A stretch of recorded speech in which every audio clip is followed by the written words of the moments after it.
എല്ലാവരും ചോദിക്കും, സാറേ എങ്ങനെയായി ക്യാൻസർ വരുന്നത്? ഇത് വരാനുള്ള കാരണം എന്താണെന്ന് കണ്ടെത്തി കഴിഞ്ഞാൽ അതിനെങ്ങനെ നമുക്ക് മാറ്റി നിർത്താൻ പറ്റില്ലേ? എളുപ്പമാണ്.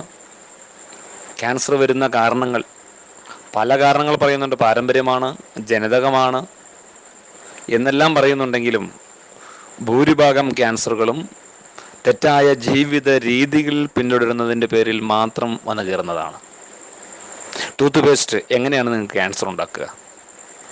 നിങ്ങൾ ഉപയോഗിക്കുന്ന ഹെയർ ഓയിലിലും ബോഡി ലോഷനും ക്യൂടെക്സും ക്രീമും സോപ്പ് പൊടികളും സോപ്പും ബേബി സോപ്പ് പോലും എങ്ങനെയാണ് ക്യാൻസർ ഉണ്ടാക്കുന്നത്? പാചകം ചെയ്യാൻ ഉപയോഗിക്കുന്ന അലുമിനിയത്തിൻ്റെയും നോൺ സ്റ്റിക്കിൻ്റെയും പാത്രങ്ങൾ പോലും ക്യാൻസറസ് ആണ്. പാചകത്തിന് ഉപയോഗിക്കുന്ന മസാലക്കൂട്ടുകളും മല്ലിയും മുളകും മഞ്ഞളും പോലുള്ള പൊടികളിൽ പോലും ക്യാൻസർ, കിഡ്നി തകരാറ്, ഹാർട്ട് അറ്റാക്ക്, കരൾ സംബന്ധമായ രോഗങ്ങൾ ഉണ്ടാക്കാവുന്ന രീതിയിൽ അതിഭയങ്കരമായ രീതിയിൽ വിഷസങ്കലനം നടന്നുകൊണ്ടിരിക്കുന്നു. പാചകത്തിന് ഉപയോഗിക്കുന്ന എണ്ണ, രുചിക്ക് വേണ്ടി ചേർക്കുന്ന മസാലകൾ, നിറവും മണവും കിട്ടാൻ വേണ്ടി ഉപയോഗിക്കുന്ന സാധനങ്ങൾ, അതേപോലെ തന്നെ അത്യപകടമാണ് യാത്രാവേളയിലും മറ്റ് പാർട്ടികളിലുമെല്ലാം നമ്മൾ ഉപയോഗിക്കുന്ന സോഫ്റ്റ് ഡ്രിങ്കുകൾ. പല പേരുകളിൽ, പല നിറത്തിൽ, പല ഫ്രൂട്ട്സിൻ്റെ പേരുകളിലൊക്കെ ഈ സാധനം മാർക്കറ്റിൽ ലഭ്യമാണ്. അത് തന്നെ പരിശോധിച്ച് നോക്കിയാൽ മനസ്സിലാകും, ഭൂരിഭാഗവും ഉപയോഗശൂന്യമായ അല്ലെങ്കിൽ ഉപയോഗിക്കാൻ ഒരിക്കലും പറ്റാത്ത രാസവസ്തുക്കൾ. എന്തിനേറെ പല സോഫ്റ്റ് ഡ്രിങ്കുകളിലും ടോയ്ലറ്റ് ക്ലീൻ ചെയ്യാൻ ഉപയോഗിക്കുന്ന, ഹാർപ്പിക് ഉണ്ടാക്കാൻ ഉപയോഗിക്കുന്ന ഫോസ്ഫോറിക് ഓക്സാലിക് ആസിഡുകൾ പോലും ഉപയോഗിക്കുന്നു. അതുപോലെ തന്നെ ക്യാൻസർ വർദ്ധിപ്പിക്കുന്ന, രോഗങ്ങൾ വർദ്ധിപ്പിക്കുന്ന ഒന്നാണ് പഞ്ചസാര, ഉപ്പ്, നമ്മൾ കൂടുതലും മലയാളികൾ കഴിക്കുന്ന അരിഭക്ഷണം, പാല്,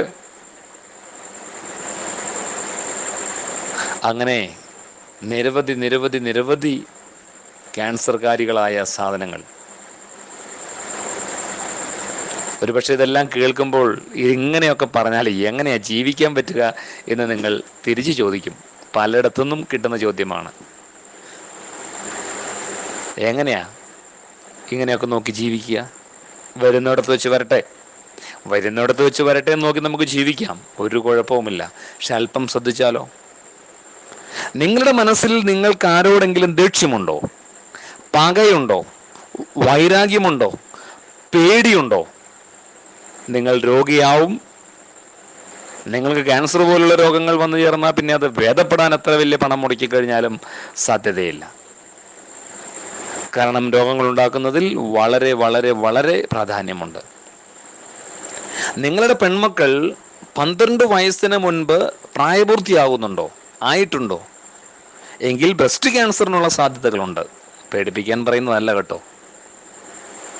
എന്നാൽ ഇങ്ങനെ നിരവധി കാരണങ്ങൾ കിടക്കുമ്പോഴും അല്പം അടുക്കളയിൽ അമ്മമാരൊന്ന് ശ്രദ്ധിച്ചു കഴിഞ്ഞാൽ, ചില ചേരുവകളൊന്ന് മാറ്റി ഭക്ഷണത്തിൽ ചേർത്തി കഴിഞ്ഞാൽ, ദിവസവും ചില പ്രത്യേക രീതിയിൽ ഭക്ഷണങ്ങളൊന്ന് ക്രമീകരിച്ചു കഴിഞ്ഞാൽ ഈ രോഗത്തെ വളരെ സിമ്പിളായി നമുക്ക് മാറ്റാൻ പറ്റും. പ്രകൃതി കനിഞ്ഞ് അനുഗ്രഹിച്ചിട്ടുണ്ട് നമ്മളെ. നമ്മുടെ കറിവേപ്പിലയും നമ്മുടെ പച്ചമഞ്ഞളും നമ്മുടെ കുരുമുളകും നമ്മുടെ ഇഞ്ചിയും, അങ്ങനെ എന്തോരം സാധനങ്ങളാണ് ഇത്തരം മാരക രോഗങ്ങളെ നമ്മിൽ നിന്ന് അകറ്റാൻ വേണ്ടി ഉപയോഗിക്കുന്നത്. ഇപ്പോൾ കഴിക്കുന്ന പല അരികളും ക്യാൻസർ ഉണ്ടാക്കുന്നതാണ്. എന്നാൽ ക്യാൻസറോ പ്രഷറോ പ്രമേഹമോ കിഡ്നി തകരാറോ ഒന്നും ഉണ്ടാവാത്ത രീതിയിൽ നല്ല ഒന്നാന്തരം കുത്തരികൾ കുത്തി കഴിച്ചിരുന്ന ഒരു കാലഘട്ടം, ഒരു തലമുറയും കേരളത്തിലുണ്ടായിരുന്നു. ഇന്നും ലഭ്യമാണ് അത്തരത്തിലുള്ള ഉൽപ്പന്നങ്ങളൊക്കെ. പക്ഷെ നമുക്ക് രുചിക്ക് കൂടുതൽ പ്രാധാന്യം കൊടുക്കുമ്പോൾ, കാഴ്ചയ്ക്കുള്ള ഭംഗിക്ക് നമ്മൾ കൂടുതൽ പ്രാധാന്യം കൊടുക്കുമ്പോൾ നമ്മുടെ ഭക്ഷണം പോലും വൈകൃതങ്ങളായി മാറുന്നു. നിരവധി മദ്യപം പോലും സിഗരറ്റോ ഉപയോഗിക്കാത്ത ആളുകളാണ് ഹാർട്ട് അറ്റാക്ക് വന്ന് കുഴഞ്ഞു വീഴുന്നത്. അതിൻ്റെ പ്രധാനപ്പെട്ട കാരണങ്ങളിലൊന്ന് നമ്മൾ 3 നേരവും കഴിക്കാൻ ഉപയോഗിക്കുന്ന വെളുത്ത നിറത്തിലുള്ള വസ്തു, ചോറ്. ചെറിയൊരു ചേഞ്ച് ചെയ്ത് നോക്കിയേ, ആരോഗ്യം നിങ്ങളുടെ വീട്ടിൽ ഉണ്ടാകും.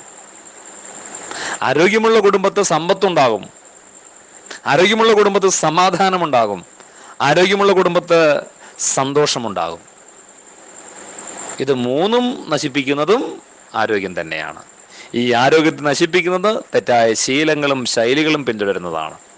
നല്ല ശീലങ്ങളിലേക്ക് പോവാം, ശീലങ്ങളൊന്നും മാറ്റാം, നമ്മുടെ രോഗങ്ങൾ നമുക്ക് വളരെ എളുപ്പത്തിൽ മാറ്റാം.